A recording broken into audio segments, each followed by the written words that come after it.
Hey folks, Eric here, the Whatever Guy, because it really is whatever me. And do you folks want to know about this ban, this possible ban on THCA products in Tennessee? You guys stick around, man, and we'll talk about that. As you guys know, man, my name's Eric. I am the Whatever Guy, and I usually shoot videos a couple days a week, basically keeping you guys updated in the world of Delta 8, Delta 9, Delta 10, hemp, cannabis, just what's going on in our realm. And having said that, man, today we're sitting here looking at this story from over here at Tennessee about them possibly restricting the sale of THCA products in Tennessee. That's a crazy situation up there. They have already tried to ban those products at one time, and they ended up falling back towards regulation. And the reason why they fell back to regulation is because they don't realize how big the hemp industry is until they start looking at the numbers. And when they start looking at the numbers, they realize that the hemp-derived space brings in a lot of money that brings in taxes for these people here. So we're going to switch over to an article over here at, I believe it's over here at Marijuana Moment. And it says basically this. It says Tennessee rules could ban hemp-derived THC products and some CBD flower.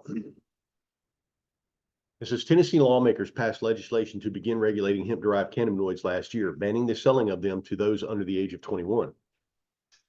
But the Tennessee Department of Agriculture's new rules submitted in December go further and attempt to curb the selling of hemp-derived cannabinoid products like THCA and CBD flower by changing the rules around what qualifies as THC, the psychoactive ingredient most commonly found in marijuana.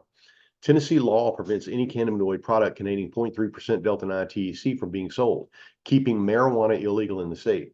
The federal farm bill passed in 2018 legalized the growing of hemp plants containing Delta-8 and opened the door for new forms of THC-like products. THCA and CBD are legally sold as smokable flowers and in edibles in Tennessee. THCA flower has become popular because it's considered non-psychoactive by state law.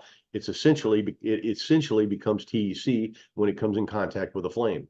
And that's for those of you that don't understand what THCA is.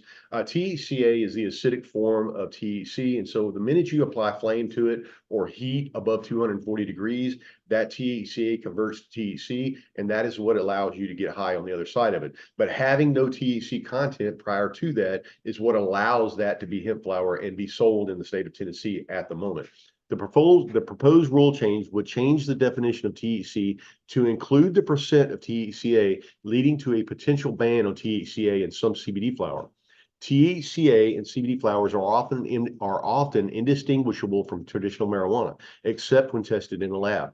This makes it harder for law enforcement officials to distinguish between the different cannabinoid products, potentially leading to fewer probable cause searches and raids by the Tennessee Bureau of Investigation. Now, what is wrong with that? What is wrong with potentially having fewer probable cause searches in the state of Tennessee? I mean, they are basically telling you right here that we want to have a probable cause case on every person that drives through our state or comes through our state that has CBD or hemp in their hands. Like that's a crazy situation right there. They are basically passing this so that they can create more fill up the jail cells, basically fill up their coffers with these penalties and fines and all that kind of stuff that they pay, that they have to pay for.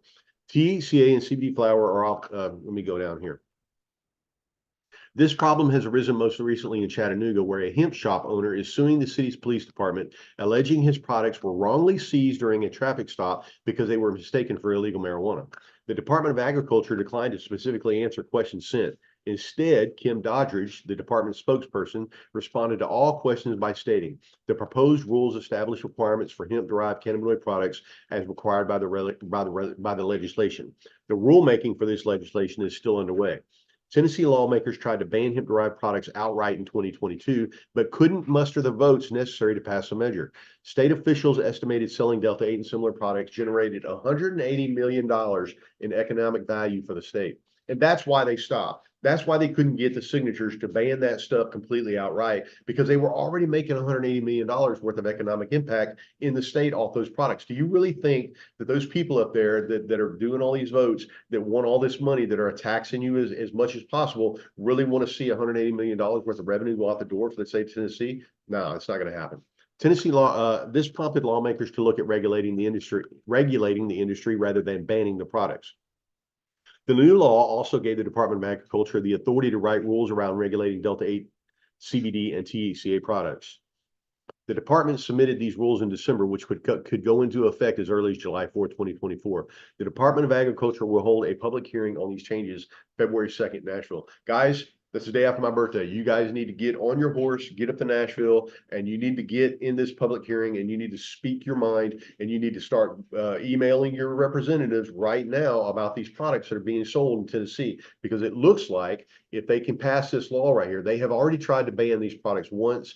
Like I said, they figured out that $180 million worth of economic value for the state was not enough for them to kill that banning of that. So they basically ended up restricting it. And now they're trying to go another route by restricting this and basically changing the rules and what the law states what THC is by including the THCA concentration in that. That would basically kill all THC products in the state of Tennessee. So you guys are in a shitty position up there. And like I said, the owners of one of the owners from Boro Hemp Company is actually from Tennessee, Murfreesboro area. If you guys don't understand, Boro Hemp Company is actually from Murfreesboro, Tennessee. We've now moved down to Gadsden, Alabama, simply because of the rules and the laws and all that stuff that they got going on in Tennessee. They could have had all that money up in Murfreesboro. Like that whole plant from Gadsden could be up in Murfreesboro right now, could have been making money and selling products this whole time. But because you lawmakers and stuff are changing these rules and pushing them out, you have now taken out probably about $1 million a year worth of economic impact that Boro Hemp itself would have brought to the state. All right, folks, it's Whatever Guy signing off, and I'll talk to you guys later, man. Love you. See ya.